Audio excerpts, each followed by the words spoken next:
الطيبين الطاهرين المعصومين المظلومين ولعنة الله على أعدائهم أجمعين من يومنا هذا إلى قيام يوم الدين. أما بعد فقد قال الله تبارك وتعالى في محكم كتابه الحكيم وهو أصدق الصادقين وقوله الحق بالحق. بسم الله الرحمن الرحيم. أحسب الناس أن يتركوا أن يقولوا آمنا وهم لا يفتنون. صلوات اللہ.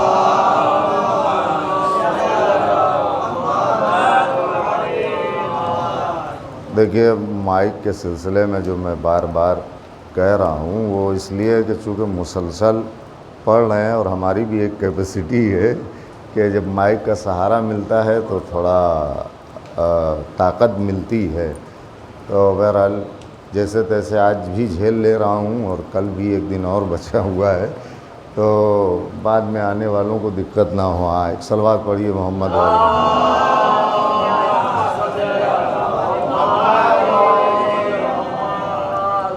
عزیزان محترم، مسلسل اسی آیہ کریمہ کے ذیل میں آپ بیان سماعت فرما رہے ہیں اور مسلسل اس بات کی کوشش کر رہا ہوں کہ آپ کے اذہان عالیہ کو اس بات کی طرف متوجہ کروں، متنبہ کروں کہ آپ غور کریں اور محاسبہ کریں اپنے نفس کا، اپنے ایمان کا، تاکہ آپ کو اندازہ ہو سکے کہ ہمارا ایمان کیا ہے، ہمارے ایمان کی سچائی کیا ہے، ہمارے ایمان کی صداقت کیا ہے، اور ہم ایمان کی کس منزل پر فائز ہیں، ایمان کے کس درجے پر ہم پہنچے ہوئے ہیں. لہٰذا اسی لیے یہ اتنی ساری گفتگو آپ کے سامنے اس آیہ کریمہ کے ذیل میں کی جا رہی ہے. سورہ عنکبوت کی آیت ہے جس میں اللہ نے بڑی وضاحت کے ساتھ مومنین کی بز میں یہ اعلان کیا، ایمان والوں کو مخاطب کیا، ایمان والوں کو خطاب کیا، ایمان والوں سے گفتگو کی، ایمان والوں سے بات کی کہ دیکھو، تم یہ مت سوچنا کہ ہم نے اتنا کہہ دیا کہ ہم ایمان لے آئے تو ہماری نجات کے لیے کافی ہو گیا، بلکہ آپ کو سوچنا ہوگا، آپ کو غور کرنا ہوگا کہ صرف ایمان لانے سے ہمیں نجات نہیں ملنے والی ہے. صرف اتنا کہہ دینا کہ ہم ایمان لے آئے اور ہم اتنا کہنے کی وجہ سے منزل تک پہنچ جائیں گے، یہ ممکن نہیں ہے. بلکہ اللہ کہہ رہا ہے ہرگز ہرگز ایسا نہیں ہے. اگر تم ایمان لے آئے ہو، اگر تم نے اقرار ایمان کیا ہے، اگر تم اپنے آپ کو مومن سمجھتے ہو، تو پھر یہ سوچ لو کہ تمہارا امتحان بھی لیا جائے گا، تمہیں منزل امتحان سے گزارا جائے گا. اس لیے کہ ہر کوئی اپنے آپ میں یہ سمجھ رہا ہے کہ سب سے بڑا ایمان والا میں ہی ہوں، سب سے بڑا ایمان، سب سے زیادہ ایمان میرے پاس ہے، مجھ سے زیادہ بڑا اس شہر میں مومن کون ہے، مجھ سے بڑا ایمان والا کون ہے. اما دوسروں کی بات چلتی ہے تو ہم یہ کہہ دیتے ہیں کہ بڑا جھوٹا آدمی ہے. جب اپنی بات ہوتی ہے تو کہا جاتا ہے کہ میں نے زندگی میں آج تک کبھی جھوٹ بولا ہی نہیں ہے. تو یہ ساری چیزیں دیکھیں، میں معاشرے کی باتیں آپ کے سامنے رکھ کر کے گفتگو کرتا ہوں تاکہ بات آپ تک پہنچے. تو لہٰذا جب دوسروں کی بات آتی ہے تو وہاں اس کے ایمان کو گرا دیا جاتا ہے، لیکن جب اپنی بات آتی ہے تو اپنے ایمان کو بلند کیا جاتا ہے، اپنے ایمان کے معیار کو بلند کیا جاتا ہے کہ اس پورے شہر میں ہم سے بڑا مومن کون ہے. گویا ایک جملہ کہہ دوں آپ کے سامنے، اگر آپ محسوس کر لیں تو گویا وہ اپنے آپ کو اکیلے مومن نہیں سمجھ رہے ہیں، بلکہ اکیلے وہ مومنین میں شمار ہو رہے ہیں. صلوات پڑھیے محمد والے محمد.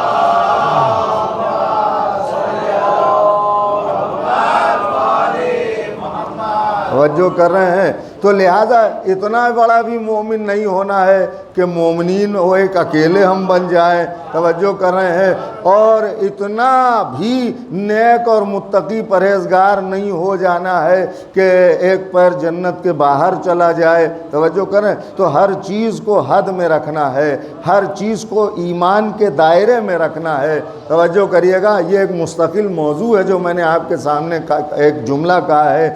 اس پہ باقاعدہ میں یہاں روک کے آپ سے گفتگو کر سکتا ہوں, لیکن بات کہیں اور چلی جائے گی. لیکن اتنا سنیے کہ ہر انسان کو دائرہ ایمان میں رہنا ہے, ایمان سے باہر نہیں جانا ہے, شریعت کے آگے نہیں جانا ہے, شریعت کے دائرے میں رہنا ہے. لہٰذا اسی بات کا محاسبہ کرنا ہے, اسی بات پر غور و فکر کرنا ہے. آج جو ماحول بنا ہوا ہے, آج جو فکریں لوگوں کے درمیان پھیلی ہوئی ہے, آج جو ہماری قوم میں انتشار ہو گیا ہے, فکر کے لحاظ سے, سوچ کے لحاظ سے, عقیدے کے لحاظ سے, یہ اسی لیے ہوا ہے کیونکہ ہر ایک کا محور مرکز اپنی ذات ہے, شریعت نہیں ہے.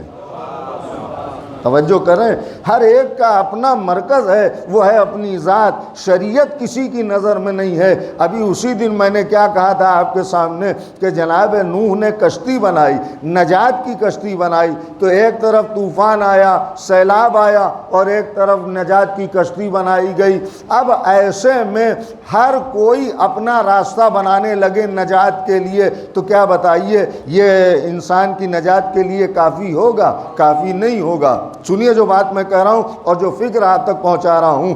اب ایسے میں طوفان آیا, سیلاب آیا, اور اللہ کے نبی نے یہ اعلان بھی کر دیا کہ آج جو کشتی میں سوار ہوگا اسی کو نجات ملے گی. یعنی یہی اس کا نام ہے کشتی نجات. اس میں جو سوار ہوگا آج اسی کو نجات ملنے والی نہیں ہے. کوئی کسی بھی راستے پر چلے جائے, کوئی کتنی ہی بلندی پر آج کیوں نہ چلا جائے, توجہ کریے گا, ایک ایک لفظ پر آپ غور کریے جو میں آپ کے سامنے عرض کر رہا ہوں. کوئی کتنی بھی بلندی پر چلا جائے, کوئی کتنا ہی آگے بڑھ جائے, کوئی کتنے ہی اپنے راستے بنا لے, لیکن اسے نجات ملنے والی نہیں ہے. کہا کیوں نہیں ملنے والی ہے؟ کہا اس لیے کہ آج جو نجات ہے وہ اسی کشتی میں سوار ہونے پر ہے. تو آج جو کشتی میں سوار ہوگا وہی نجات پائے گا. جو کشتی میں سوار نہیں ہوگا چاہے جتنی بلندی پر چلا جائے اسے نجات ملنے والی نہیں ہے. عزیزو, وہ تو کشتی نوح تھی. ایک کشتی کا پتہ رسول اللہ نے بھی بتایا اور کہا ان الحسین مصباح الہدی و سفینۃ النجات. توجہ کریں, تو اس زمانے میں کشتی نجات نوح نے بنائی تھی. آج کے زمانے میں پیغمبر نے ہمیں ایک پتہ دیا کہ دیکھو اگر آج کے زمانے میں تم نجات چاہتے ہو تو حسین کی کشتی کھڑی ہوئی ہے. جسے نجات چاہیے وہ کربلا جا کر کے سوار ہو جائے.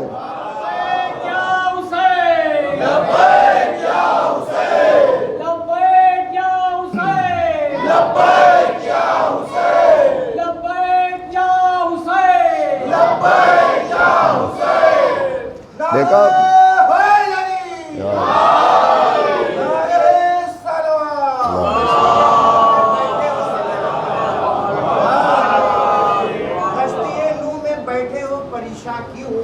کربلا آنے دو, ہم خود ہی اتر جائیں گے. واہ واہ واہ واہ واہ واہ واہ, بہت عمدہ ہے.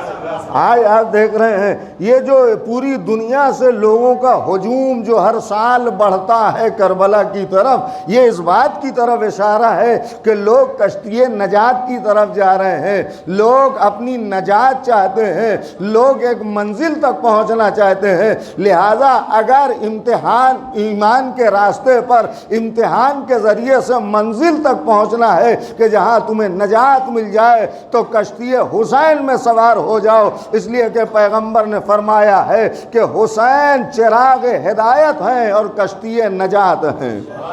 توجہ کر رہے ہیں. تو کل بھی کشتی نجات تھی اور آج بھی کشتی نجات ہے. تو توجہ کریے گا, میں کہنا کیا چاہتا ہوں آپ سے, اس زمانے میں نوح نے کشتی بنائی تو وہ کشتی لوگوں کی نجات کے لیے بنی. آج کے زمانے میں پیغمبر نے بتایا آج بھی ایک کشتی ہے جو کشتی نجات ہے, مگر وہ کون ہے؟ کہا وہ حسین کی ذات ہے. تو اب یہ جو قوم میں انتشار ہے, اب یہ جو قوم میں فتنہ فساد لوگ پھیلا رہے ہیں, قوم قوم کے لوگوں کو آپس میں ایک دوسرے سے دور کر رہے ہیں، ایک دوسرے کے دلوں میں دشمنی پیدا کر رہے ہیں، ایک دوسرے کو لڑنے اور جھگڑنے پر آمادہ کر رہے ہیں۔ آپ بتائیے مجھے کہ انتشار کیوں ہو رہا ہے، اختلاف کیوں ہو رہا ہے؟ اسی بات پہ آپ غور کریے، اختلاف کیوں ہو رہا ہے، انتشار کیوں ہو رہا ہے، یہ لڑائی جھگڑے کیوں ہو رہے ہیں؟ میری طرف متوجہ رہیے، جو جملہ میں آپ کے سامنے کہنا چاہتا ہوں، آج جھگڑا کیوں، انتشار کیوں، دوریاں کیوں ہیں؟ آج پتہ ہی نہیں چلتا کہ کون کس طرح کا عزادار ہے، کون کس طرح کا شیعہ ہے۔ توجہ کر رہے ہیں؟ یہ سارے اختلافات، یہ جو شکوک پیدا ہو گئے ہیں، یہ جو منافقت پورے معاشرے میں پھیلی ہوئی ہے، یہ اسی لیے پھیلی ہوئی ہے کہ جب سیلاب آیا تھا نوح کے زمانے میں تو اس وقت بھی لوگوں نے اپنا راستہ بنایا تھا، لیکن اللہ نے کہا تھا نجات کشتی میں سوار ہونے سے ملے گی۔ آج کے زمانے میں بھی لوگ نجات کے لیے اپنا راستہ بنا رہے ہیں، حسین کا راستہ کوئی تلاش ہی نہیں کر رہا ہے۔ لہذا یاد رکھیے گا، جب حسین کا راستہ سب کا ہو جائے گا تو اختلاف نہیں ہوگا۔ یہ اختلاف ہونا بتا رہا ہے کہ راستہ اپنا بنایا جا رہا ہے۔ جو کرے راستہ اپنا بنایا جا رہا ہے، ورنہ اگر راستہ ایک ہے، ایک ہی منزل کے سارے مسافر ہیں، تو پھر یہ اختلاف کیوں ہے؟ اس لیے کہ اختلاف اسی لیے ہے کہ ہم نے وہ جو کشتی نجات ہے اس سے ہم منحرف ہو گئے ہیں، اس راستے سے ہم بھٹک گئے ہیں۔ لہٰذا آج قوم میں یہ انتشار پھیلا ہوا ہے، آج قوم میں جو ہے ہماری ہی قوم میں فرقے بن کے تیار ہو گئے ہیں، یہ فلانے فرقے کا ہے، یہ فلانے فرقے کا ہے، یہ وہ فرقے کا ہے، یہ فرقے کا ہے نا۔ ہوا یا نہیں ہوا؟ جبکہ فرقہ تو ایک ہی ہے نا، شیعہ اثنا عشری۔ ہاں، تو یہ سارے اختلافات، تو میں آپ سے یہ کہنا چاہتا ہوں، گزارش کرنا چاہتا ہوں کہ ہمیشہ یاد رکھیے گا میری بات کو، اور میں قرآن سے بھی دلیل بھی دوں گا آپ کو، کہ ہمیشہ انتخاب اپنی زندگی میں افضل سے افضل تر کا کیجیے۔ شاید میرا جملہ، میرا لفظ آپ تک پہنچا نہیں۔ کبھی بھی مفضول کو نہ چنیے، کبھی بھی مفضول کا انتخاب نہ کریے، ہمیشہ افضل سے افضل کا انتخاب کریے، ہمیشہ افضل کو چنیے، اس کو آئیڈیل بنائیے، اس کو نمونہ بنائیے، اس کے نقش قدم پر چلنے کی کوشش کریے۔ ہمارے ہاں کہتے تو ہیں، ابھی ہمارے بھائی اون صاحب نے بھی پڑھا نا کہ جناب علی اکبر کے کا حسن صرف نہ دیکھو، نقش قدم پر بھی ان کے چلنے کی کوشش کرو، ہے نا۔ تو آج ہمارے ہاں کیا ہے، علی اکبر کا حسن زیادہ دیکھا جاتا ہے، نقش قدم نہیں دیکھا جاتا ہے نا، یہی ہے نا۔ تو لہذا ہمیں کیا کرنا ہے، ہمیں افضل سے افضل کا انتخاب کرنا ہے۔ لیکن ہمارے سماج میں کیا ہے، انتخاب کس کا ہوتا ہے؟ جو سب سے تھرڈ کلاس کا ہوتا ہے۔ آپ کی زبان میں کہوں، جو تھرڈ کلاس کا ہوتا ہے وہ قوم کا لیڈر بنتا ہے۔ آج آپ میری بات کی تصدیق کریے، اگر میں غلط کہہ رہا ہوں تو آپ مجھے ٹوکیے کھڑے ہو کر کے، کہ آج یہی ہے، قوم کے لیے کچھ نہیں کیا لیکن قوم کے لیے فخر قوم ہے۔ ہاں بھائی، اگر آپ مجھے کہیں، میں کسی پہ تانا نہیں دے رہا ہوں، طنز نہیں کر رہا ہوں، میں ایک کامن بات کہہ رہا ہوں، ایک عام بات کہہ رہا ہوں۔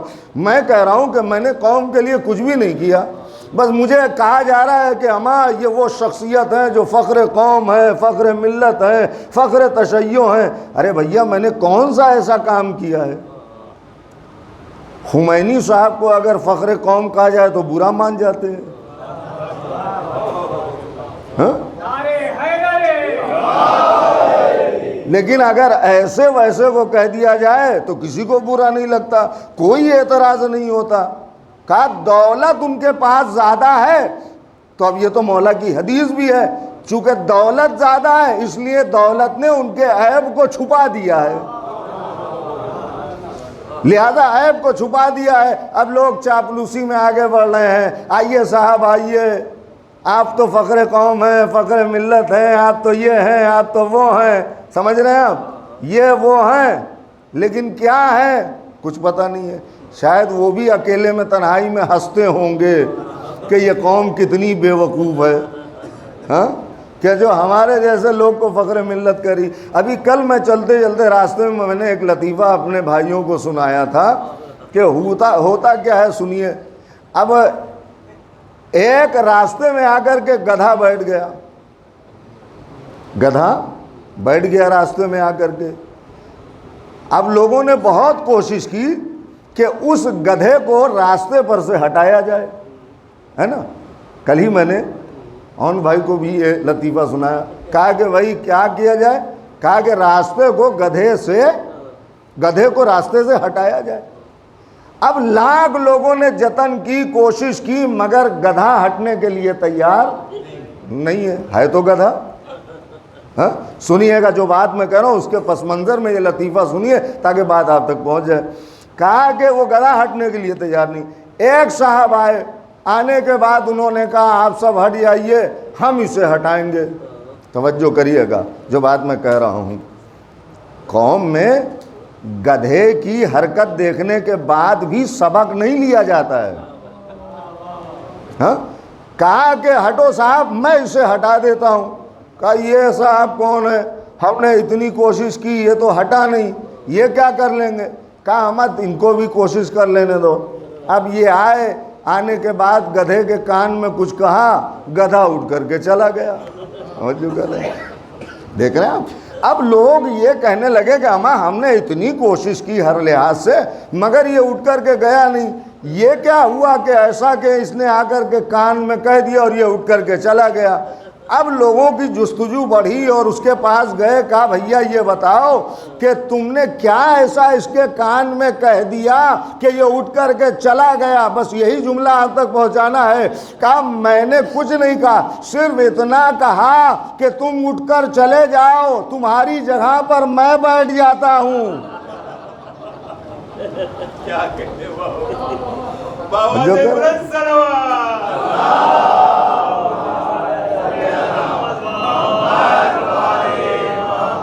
تو آج ہماری قوم میں یہی ہے کہ گدھے پہ گدھا بٹھایا جا رہا ہے، لیکن قوم ہوش کے ناخون نہیں لے رہی ہے۔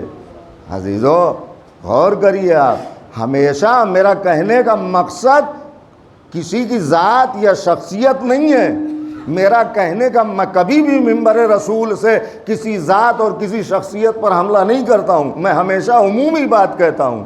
اور یہ عمومی بات کہہ رہا ہوں کہ ہمیشہ انتخاب افضل کا کرو، جو سب سے بہتر ہو اس کا انتخاب کرو، اس کے لیے چاہے جو قیمت ادا کرنی پڑے، یاد رکھیے گا، اس کے لیے چاہے جو قیمت۔ اب میرے پاس دلیل کیا ہے، دلیل سنیے۔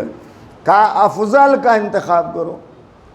جناب آدم کا، اب دیکھیں میں موضوع پہ آ رہا ہوں، کہا جناب آدم کا امتحان ہوا، حالانکہ جو باتیں کہی وہ بھی موضوع سے باہر نہیں ہے اگر آپ محسوس کریں۔ کہا کہ جناب آدم کا امتحان ہوا۔ کہا کس چیز کے ذریعے سے ہوا، کہا کھانے کے ذریعے سے امتحان ہوا۔ اور آج ہماری قوم بھی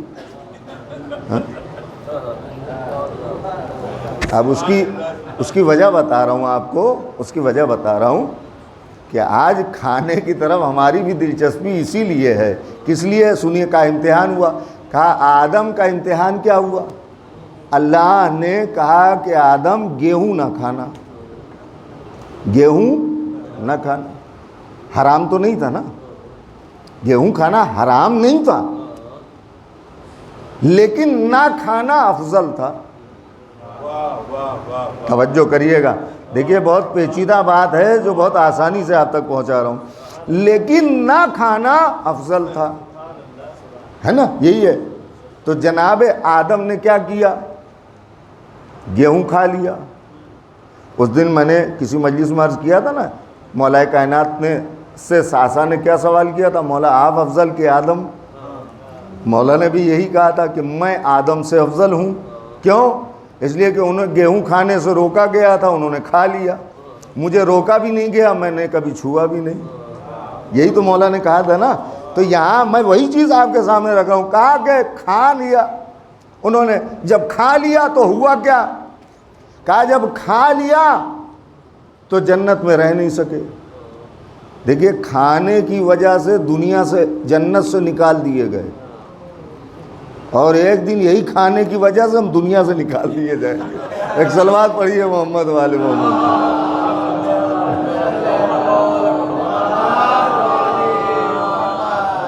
تو زیادہ کھانے ہونے کے چکر میں نہ پڑیے۔ کہا کیا ہوا؟ کہا یہ کھانے کے چکر میں کیا ہوا؟ آدم جنت میں رہ نہیں سکے۔ سنیے گا جو بات میں آپ تک پہنچاتا ہوں، ہمیشہ افضل کا انتخاب کریے، مفضول کا انتخاب نہ کریے۔ توجہ کریے جو میں آپ کے سامنے کر رہا ہوں۔ کہا گیہوں کھا لیا تو جنت میں رہ نہیں سکے، نکال دیے گئے جنت سے، آ گئے زمین پر، ہے نا؟ اور ہم تو ابھی پہنچے ہی نہیں ہیں۔ ہمارے ابا تھے جنت میں، اب ایسے کہوں جنت میں تھے مگر ٹک نہیں سکے، سمجھ رہا؟ تو جناب آدم کے لیے، اب سنیے اصل مدعا کیا ہے، جناب آدم کے لیے افضل کیا تھا اور مفضول کیا تھا؟ کہا گیہوں کھانا مفضول تھا، جنت کے پھل کھانا افضل تھا۔ پتہ نہیں آپ میری بات سمجھے نہیں سمجھے؟ کہا جنت کا پھل کھانا افضل تھا، اور گیہوں کھانا کیا تھا؟ کہا مفضول تھا، ہے نا؟ یہی بات ہے نا۔ افضل یہ تھا کہ گیہوں نہ کھاتے، افضل یہ تھا کہ جنت کے پھل کھاتے، جنت کے میوے کھاتے۔ توجہ کر رہے ہیں؟ تو جناب آدم نے کیا کیا؟ افضل کو چھوڑ کر کے مفضول کو چنا۔ ہم وہیں سے سمجھے کہ جب آدم نے افضل کو چھوڑ کر کے مفضول کو چنا تو جنت میں رہ نہیں سکے، تو جو علی کو چھوڑ کر کے صحابہ کو چنے،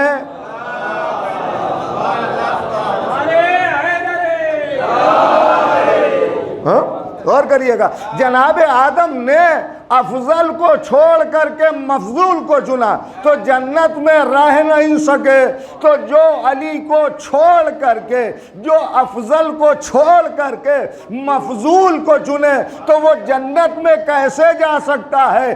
ارے جو معصوم کے ہوتے ہوئے ملعون کو چنے، جو کرار کے ہوتے ہوئے غیر فرار کو چنے، ارے جو شب ہجرت بستر میں سونے والے کو چھوڑ کر کے غار میں رونے والے کو،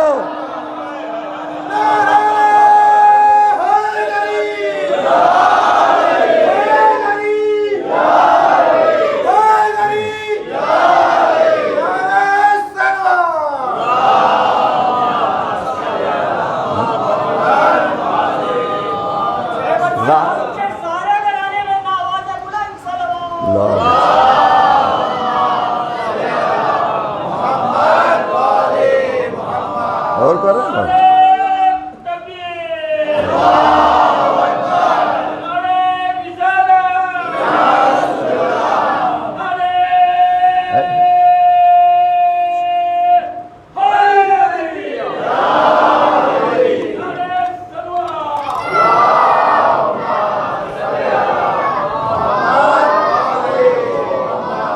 اور کریں افضل کے ہوتے ہوئے جو مفضول کو چنے، ارے جو ہجرت کی شب بستر میں سونے والے کو چھوڑ کر کے غار میں رونے والے کو چنے، ارے جو لاپتہ کے ہوتے ہوئے لاپتہ کو چنے، تو آپ سوچئے وہ جنت میں کیسے جا سکتا ہے؟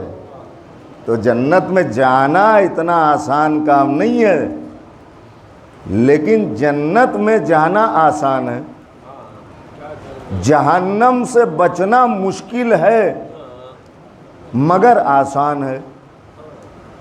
دیکھیے اب جملہ میں نے پلٹ لیا، کہا جنت میں جانا مشکل ہے مگر آسان ہے، جہنم سے اپنے آپ کو بچانا مشکل ہے مگر آسان۔ کیسے؟ کہا اگر اہل بیت کی محبت دل میں ہو تو جنت میں جانا آسان ہے، اگر اہل بیت کی محبت دل میں ہو تو جہنم سے بچنا آسان ہے۔ فشار قبر کی منزل مشکل ہے، صراط سے گزرنا مشکل ہے، اگر اہل بیت کی محبت ہو تو آسان ہے۔ اب جملہ آپ کے حوالے کر رہا ہوں، جیسے مرضی ہو آپ کی سن لیجئے۔ ہاں، مشکل ہے مگر اہل بیت کی محبت ہو تو آسان ہے۔ تو جتنے مشکل کام ہیں وہ سب اہل بیت کی محبت میں آسان ہو جاتے ہیں، تو سب سے مشکل ہی اہل بیت کی محبت ہے۔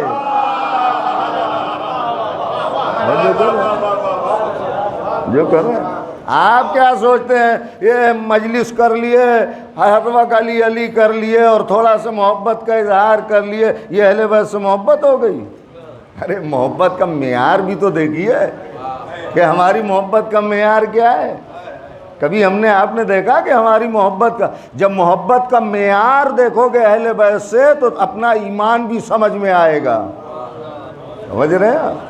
لہذا پہلے اپنے محبت کا معیار دیکھو کہ تمہاری محبت کا معیار کیا ہے، اور جو کر رہے ہیں آپ۔ لہذا اہل بیت کی محبت ہی تو سب سے مشکل ہے۔ کیوں مشکل ہے؟ کہا اس لیے کہ یہ محبت ایسی ہے کہ جو امتحان چاہتی ہے، اور امتحان دینے کا جذبہ ہمارے اندر ہے ہی نہیں، سمجھ رہے ہیں آپ؟ لہذا آپ غور کریے، اہل بیت کی محبت میں ہر مشکل آسان ہے، لیکن خود اہل بیت کی محبت آسان نہیں ہے۔ آپ یہ نہ سوچئے کہ ہم نماز پڑھ لے رہے ہیں، مجلس میں آ جا رہے ہیں تو بس ہم نے نہیں، اصل چیز یہ ہے کہ آپ اہل بیت کی سیرت پر چل رہے ہیں یا نہیں چل رہے ہیں۔ اصل چیز یہ ہے، یہاں سے ایمان کا معیار بنے گا تمہارے، یہاں سے تمہاری محبت کا پتہ چلے گا۔ دلیل کیا ہے؟ کہ دلیل آیت قرآنی ہے جس میں اللہ کہہ رہا ہے قُلْ إِن كُنْتُمْ تُحِبُّونَ اللَّهَ فَاتَّبِعُونِي، اے رسول کہہ دیجئے اگر یہ لوگ کہتے ہیں کہ ہم اللہ سے محبت کرتے ہیں تو محبت کا لازمہ یہ ہے کہ اس کی اتباع کرو، اس کی پیروی کرو۔ اگر محبت ہے تو پھر پیروی کرنا ہے، اگر اہل بیت سے محبت ہے تو اہل بیت کے نقش قدم پر چلنا ہوگا، اہل بیت کے نقش قدم پر۔ آپ مجھے بتائیے، ابھی ایک سوال آپ کے لیے دے رہا ہوں، اسے حل کریے گا آپ مجھے بتائیے اتنے بھرے مجمع میں مجھے بھی لے کر کے کون ہے جو اہل بیت کے نقش قدم پر چل رہا ہے؟ بتائیے آپ مجھے، ہے کوئی اہل بیت کے نقش قدم پر چل رہا ہے؟ کوئی ہے ہی نہیں۔ دیکھیے میں نہیں کہہ رہا ہوں کوئی نہیں ہے، آپ کی خاموشی بتا رہی ہے کہ کوئی نہیں ہے۔ بعد میں نہ کہہ دیجیے گا مولانا نے ممبر سے کہہ دیا کوئی ہے ہی نہیں، یہ آپ کی خاموشی بتا رہی ہے کہ کوئی نہیں ہے۔ تو اصل میں کرنا کیا ہے؟ کہا اصل ہم کو اہل بیت کے نقش قدم پر چلنا ہے، نقش قدم۔ زہیر کون تھے؟ زہیر ابن قین، ہاں بتائیے۔ اب دیکھیے آج گفتگو اسی پہ میں ختم کر دیتا ہوں، انشاءاللہ زندگی رہی تو پھر میں شروع کروں گا۔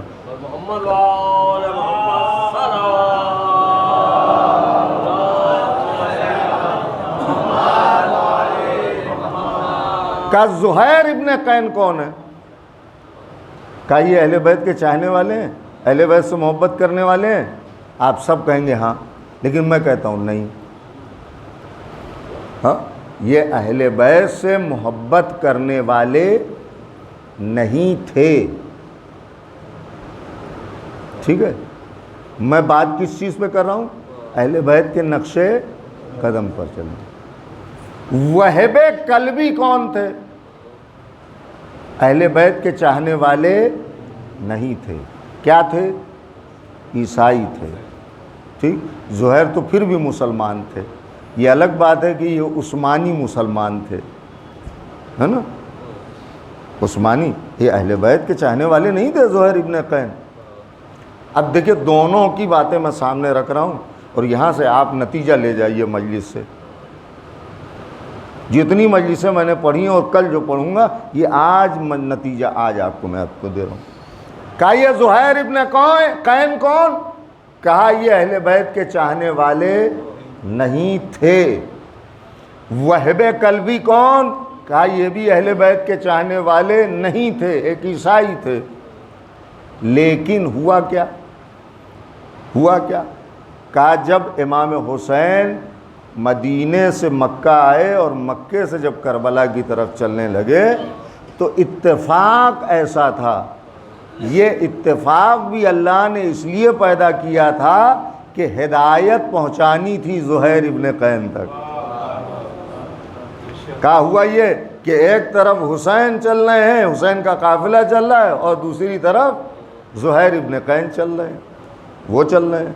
لیکن زہیر ابن قین سوچئے اہل بیت سے کتنے دور تھے، اتنے دور تھے۔ دیکھیں میں لفظیں کہنے سے گریز کر رہا ہوں کہ اتنے دور تھے یہ اہل بیت سے کہ اگر امام حسین نے خیمہ یہاں لگایا ہے تو پھر وہ خیمہ تھوڑا دور ہٹ کر کے لگاتے تھے۔ سوچئے اتنے دور تھے وہ، اور اتنی دوری انہوں نے بنا کر رکھی تھی۔ اہل بیت کے چاہنے والے نہیں تھے۔ لیکن ہوا کیا؟ راستے میں ایک منزل آئی کہ جہاں پر امام حسین نے جناب علی اکبر کو بھیجا۔ اللہ اکبر! آپ اندازہ کریے، جناب علی اکبر کو بھیجنے کا مطلب کیا ہے؟ شبیہ پیغمبر کو بھیج رہے ہیں۔ کہ جاؤ زہیر کو بلا کر کے لے کر کے آؤ۔ سنیے گا جو بات میں آج آپ سے کہہ رہا ہوں، ہزاروں مرتبہ کی آپ کی سنی ہوگی، لیکن آج ایک نقطہ آپ تک پہنچانا چاہتا ہوں اور انشاءاللہ آپ محسوس کریں گے۔ آپ بلا کے لے آؤ۔ جناب علی اکبر گئے، پیغام پہنچا کر کے چلے آئے، لیکن زہیر جانے کے لیے تیار نہیں۔ سوچ لیجئے، امام بلا بھی رہے ہیں، علی اکبر کو بھیجا بھی ہے بلانے کے لیے، لیکن زہیر آنے کے لیے تیار نہیں ہے۔ تو زوجہ نے کیا کہا؟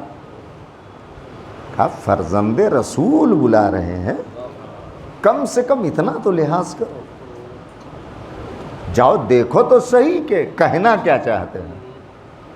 سمجھ رہا؟ یعنی جناب زہیر کی زوجہ نے ایک لمحے میں ایک جملہ کہہ کر کے بہت بڑا پیغام دیا کہ اگر کسی چیز کا لحاظ نہیں ہے تو کم سے کم یہ تو لحاظ کرو کہ فرزند رسول ہے۔ سمجھ رہا؟ لہذا زوجہ، اسی لیے کہا جاتا ہے کہ زوجہ کا انتخاب بہت سوچ سمجھ کے کرو، ہر خوبصورت سے نکاح نہ کر لو۔ سمجھ رہے ہیں؟ ہمارے ہاں تو صورت دیکھی جاتی ہے، سیرت دیکھی نہیں جاتی ہے۔ ایک زوجہ کا بہت بڑا کردار ہے، اور اتنا بڑا کردار ہے کہ تمہارے آدھے ایمان کی محافظ بن کر تمہارے گھر میں آتی ہے۔ یہ حدیث ہے، میرا جملہ نہیں ہے۔ محافظ تو جو تمہارے ایمان میں مدد کرے، جو تمہارے ایمان کی حفاظت کرے، صحیح میں وہ زوجہ ہے۔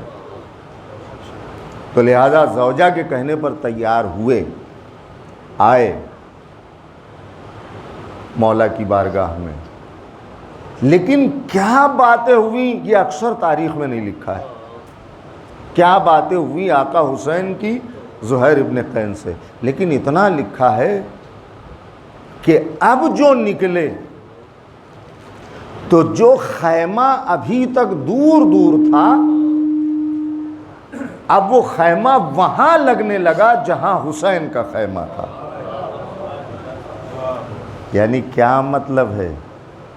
یعنی اب زہیر ابن قین یہ کہہ رہے ہیں، بتانا چاہ رہے ہیں کہ دیکھو اب جب میں نے راہ قدم حسین کا انتخاب کر لیا ہے تو اب میری منزل یہی ہے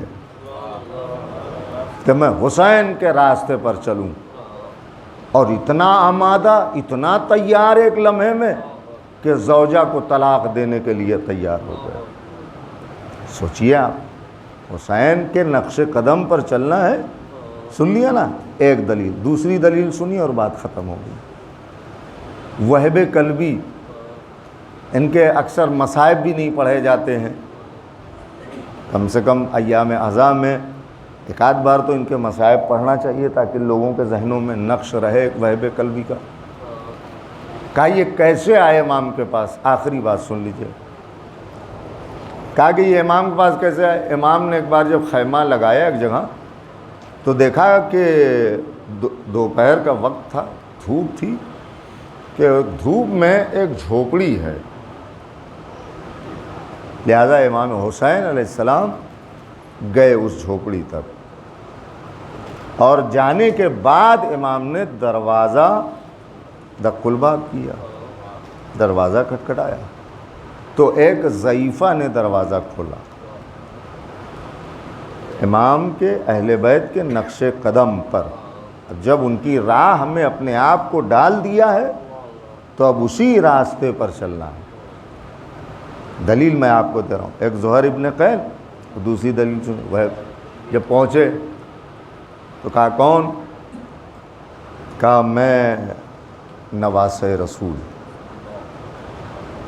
دیکھیے حسین نے ہر جگہ ڈائریکٹ اپنا نام نہیں بتایا ہے، پہلے اپنا تعارف ہی نواس رسول سے کرایا ہے تاکہ دنیا پہچانتی رہے، بعد میں یہ نہ کہے کہ ہم تو جانتے ہی نہیں تھے کہ یہ کون تھے.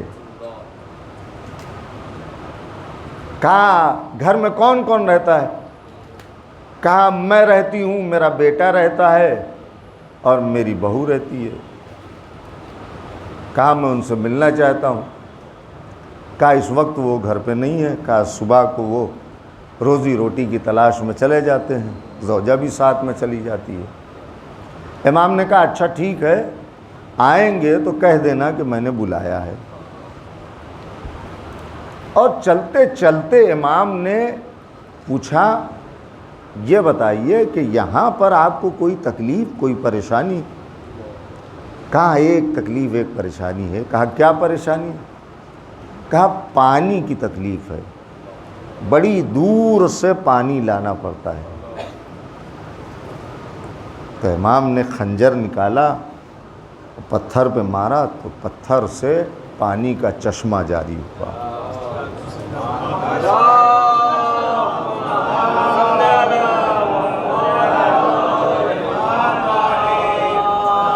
یہیں سے آپ سمجھیے حسین اپنی پیاس میں مجبور نہیں تھے، مختار تھے. جو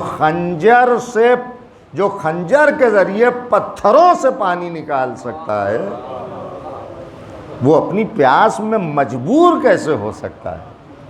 نہیں ہو سکتا ہے. منزل امتحان میں حسین ہے پیاسے تو یہاں پر حسین کا امتحان نہیں ہے، حسین کی عظمت بتائی جا رہی ہے دنیا والوں کو.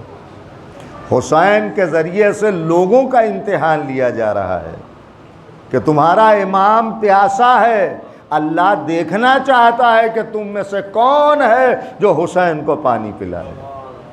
امتحان حسین کا نہیں تھا، امتحان امت محمد کا تھا. سمجھ رہے ہیں آپ؟ لہٰذا کیا ہوا؟ چشمہ جاری ہوا. ضعیفہ نے بڑی دعائیں دی، امام حسین چلے آئے.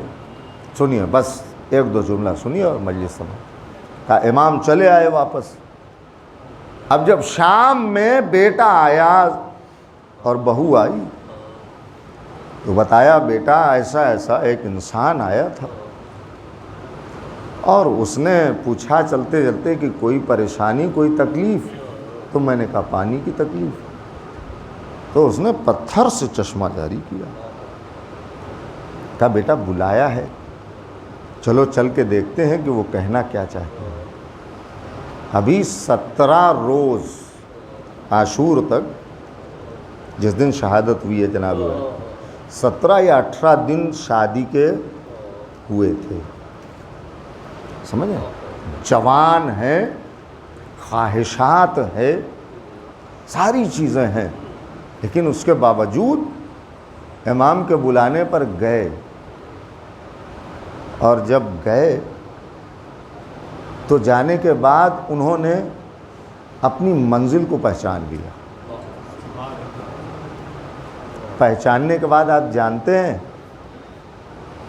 کہا مولا میں نے کلمہ تو پڑھ لیا، اسلام کو میں نے قبول کر لیا ہے، کہا مگر ایک شرط ہے، بس یہ شرط اگر پہنچ گئی نا آپ تک تو میری پوری بات آپ کو سمجھ میں آ جائے گی۔ کہا مولا مگر ایک شرط ہے۔ کہا کیا شرط ہے؟ کہا اب جب ہم نے آپ کو مان لیا ہے، کلمہ پڑھ لیا ہے، تو اب آپ ہمیں اپنے سے الگ نہ کیجیے گا، الگ نہ کیجیے گا۔ اب جہاں جہاں آپ جائیں گے وہاں وہاں میں آپ کے ساتھ جاؤں گا۔ یعنی گویا وہب نے کہا کہ مولا اب جو راستہ آپ کا ہوگا وہی وہب کا ہوگا۔ یہ 17-18 روز بھی ابھی نہیں ہوئے شادی کے، یہ ابھی تازہ تازہ آیا ہے، نووارد مسلمان ہے، لیکن دیکھیے کیا ایمان کا جذبہ ہے کہ اب آپ سے الگ نہیں ہونا۔ اور جملہ کیا ہے معلوم ہے آپ کا وہب کا؟ جملہ یہ ہے کہ مولا اب چاہے کچھ بھی ہو جائے، چاہے کچھ بھی ہو جائے، مگر اب آپ اپنے سے الگ نہ کیجیے گا مجھے۔ سوچ رہے ہیں آپ؟ اس لیے کہ شاید وہب کو پتہ چل گیا کہ یہی کشتی نجات ہے، اب اس کشتی میں سوار ہو گئے ہیں تو اب نجات یقینی ہے، لہذا ادھر ادھر جانے کا سوال ہی پیدا نہیں ہوتا ہے۔ اور آپ کو معلوم ہے شب عاشور وہب کی ماں نے کہا تھا وہب سے کہ اگر تم نے نصرت حسین میں کوتاہی کی تو میں تمہارا دودھ نہیں بخشوں گی۔ سمجھ رہے ہیں آپ؟ دودھ نہیں بخشوں گی۔ تو وہب نے کیا کہا تھا؟ کہا اماں آپ اجازت دلائیے، جب تک اپنی جان نہیں دے دوں گا جب تک میدان سے نہ ہٹوں گا۔ یہ وہب کا ہے۔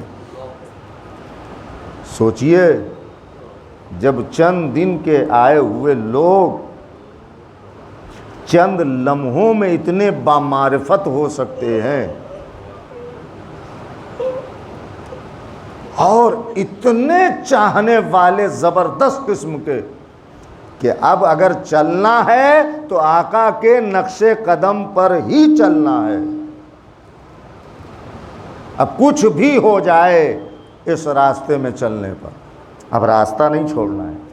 دیکھیے یہ ہے کامیابی کہ جب اہل بیت کے نقش قدم پر چلو گے نا تب کامیابی ہے، تب نجات ہے، ورنہ نجات نہیں ہے عزیزو۔ تو سوچئے کہ جو خود حسین کے گھرانے کے لوگ تھے وہ کیسے رہے ہوں گے۔ عزیزو جناب سکینہ کی شب شہادت بھی ہے، سنیے، یہ ایک چھوٹی سی بچی ہے، 3 سال کا سن کہہ لیجئے یا 4 سال کا سن کہہ لیجئے، اس بچی کی عمر کیا ہے؟ اگر آپ آج کے زمانے میں اپنے بچوں کو دیکھیے تو اس عمر میں بچوں کو یا بچیوں کو سمجھ ہی کیا ہوتی ہے، لیکن یہ کوئی معمولی بچی نہیں ہے، یہ حسین کی بیٹی ہے، اور حسین کی یہ وہ بیٹی ہے جسے نماز شب کی دعاؤں میں مانگا تھا۔ حسین نے نماز شب کی دعاؤں میں مانگا تھا، یہ وہ بیٹی ہے۔ تازیانوں پر تازیانے کھاتی رہی، کبھی ہائے چچا ہائے بابا کہہ کر کے پکارتی رہی۔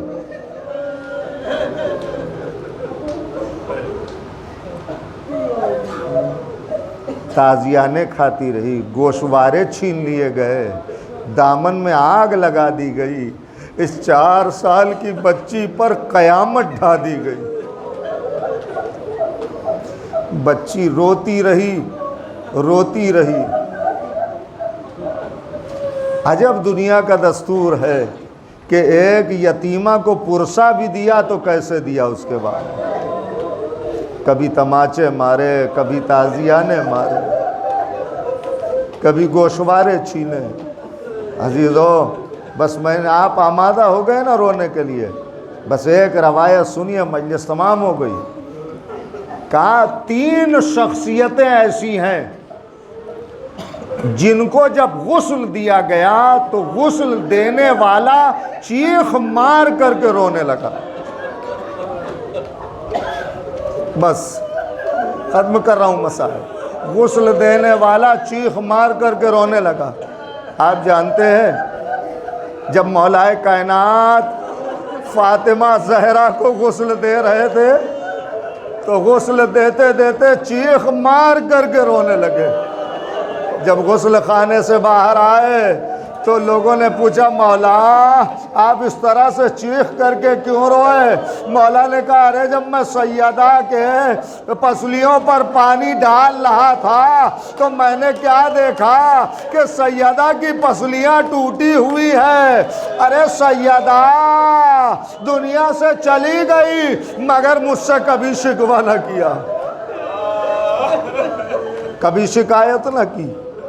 ایک تو یہ غسل خانہ ہے، اور دوسرا غسل خانہ کا دوسرا غسل خانہ وہ ہے کہ جب دنیا کا سب سے بڑا عزادار امام سید سجاد امام محمد باقر کے بابا جب اس دنیا سے گئے ہیں نا تو ہمارا 5واں امام اپنے بابا کو غسل دے رہا ہے۔ بس عزیزو منزل قریب ہے، مجلس تمام ہے، اپنے بابا کو غسل دے رہا ہے۔ غسل دیتے دیتے چیخ مار کر رویا ہمارا 5واں امام۔ ارے جب باہر آئے تو لوگوں نے پوچھا مولا آپ اس طرح سے چیخ مار کر کے کیوں روئے؟ ارے مولا نے تڑپ کر کے کہا ہائے رے میرا بابا، ارے 35 سال گزر گئے مگر تو کے خاردار کا زخم۔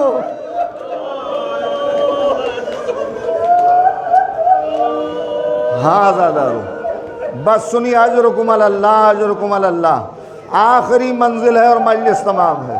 کہا ہے غسل خانہ وہ جب 4 سال کی بچی اپنے بابا کو یاد کرتے کرتے خاموش ہو گئی۔ تو ایک مرتبہ زینب نے کہا بیٹا سجاد ذرا دیکھو سکینہ خاموش کیوں ہو گئی؟ اب جو سید سجاد نے آ کر کے دیکھا تو ایک مرتبہ کہا پھوپھی اماں انا للہ و انا الیہ راجعون۔ اے پھوپھی اماں اپنے بابا کو یاد کر کے رونے والی اب اس دنیا میں نہ رہی، ہائے یتیمہ اب دنیا سے چلی گئی۔ ہاذا دارو غسالہ کو بلایا گیا غسل دینے کے لیے۔ جب غسالہ غسل دینے کے لیے آئی نا، اے عزادارو آپ میں سے بہت سارے ایسے لوگ ہوں گے جن کی چھوٹی چھوٹی بچیاں ہوں گی، ذرا اپنی بچیوں کو تصور کر کے سنیے گا، اور جن کے نہیں ہے نا اولاد جناب سکینہ کے صدقے میں دعا کریے گا کہ ان مومنین مومنات کی گودیاں اولاد سے بھر جائیں جن کی گودیاں خالی ہیں۔ اے عزادارو جب غسالہ غسل دینے کے لیے آئی تو ایک مرتبہ چیخ مار کر روتی ہوئی غسل خانے سے باہر آئی۔ ادھر سے زینب آئی، ایک مرتبہ زینب پوچھتی ہے اے غسالہ ارے تو اس طرح سے چیخ مار کر رو کیوں رہی ہے؟ کہا اے بی بی یہ بتاؤ کیا اس بچی کو کوئی بیماری تھی؟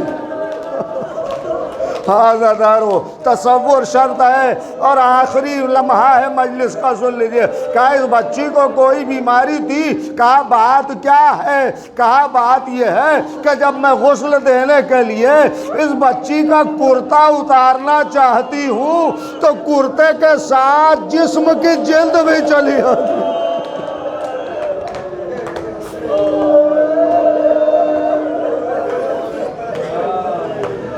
جناب زینب کہتی ہے اے غسالہ، ارے اس بچی کو کوئی بیماری نہ تھی، ایسا نہ کہے، بلکہ جب سے اس کا بابا مارا گیا، ارے کربلا سے کوفہ، کوفہ سے شام تک اتنے تازیانے کھائے اس بچی نے کہ کرتا اور جسم کی جلد ایک ہو گئی۔ اے عزادارو، اب وہ منزل آئی کہ جنازہ تیار ہوا، مردوں میں فقط سید سجاد ہے۔ اے عزادارو، اب اپنی بہن کو دفن کرے تو کیسے کرے؟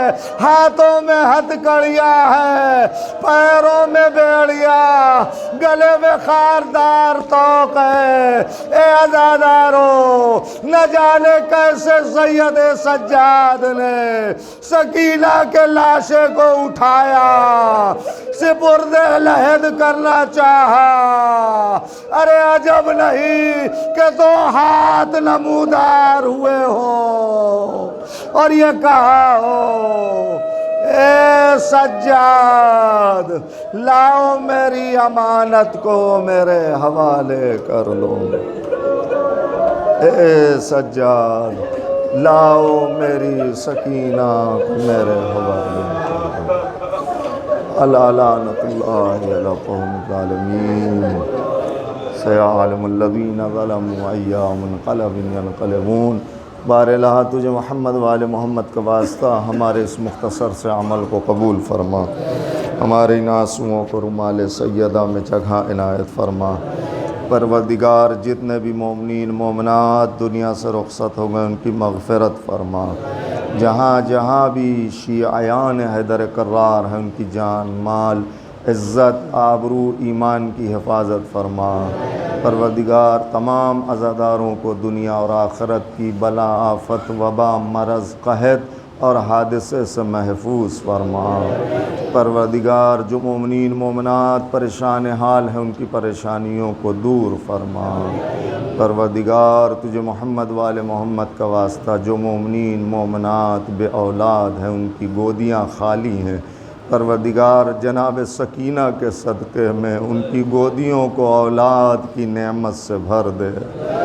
پروردگار تجھے محمد وآل محمد کا واسطہ جتنے بھی مومنین مومنات اور بچے اس وقت مریض بیمار ہیں انہیں شفائے کاملہ عنایت فرما۔ پروردگار دعاؤں میں خاص دعا تیری بارگاہ میں یہ ہے کہ جناب سکینہ کے صدقے میں ہمارے وقت کے امام کو ہم سب سے راضی و خوشنود فرما، ان کے ظہور میں تعجیل فرما اور ان کے خادم و انصار میں ہم تمام شیعیان حیدر کرار کا شمار فرما۔ ربنا تقبل منا انکا انت السمیع العلیم۔ آخر میں آپ لوگوں سے التماس ہے ایک مرتبہ سورہ الحمد 3 مرتبہ سورہ اخلاص کی تلاوت فرما کر مرحوم و مغفور سید افروز رضا ابن مہدی رضا، مرحومہ کوثری بیگم بنت علی حسن، مرحوم غریب حسن و اہلیہ مرحومہ، مرحوم علی حسن و اہلیہ مرحومہ، مرحوم معین حیدر و اہلیہ مرحومہ، خانوادہ غریب حسن کے کل مرحومین و جملہ مومنین مومنات مرحومین کو ایصال فرمائے۔